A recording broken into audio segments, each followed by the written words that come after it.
ও বন্ধুরা, কেমন আছো? এ দেখো চলে এসেছি স্টোরে আপেল নিতে। বর্তমান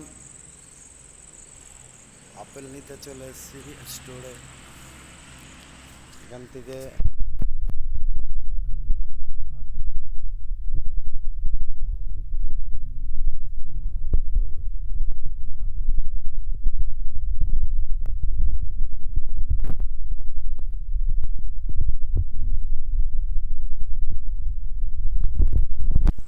এই দেখো স্টোরে 3 তলা স্টোর এটা। এখানে সব আপেল স্টোর থাকে। এই আপেল নিয়ে যাব বেতুয়াতে। তো বাই বাই, আবার নেক্সট দেখা হচ্ছে। আবার আগামী যেদিনকে আসবো সেদিনকে আবার তোমাদের সাথে শেয়ার করব। আজকে এইটুকুনি থাকলো।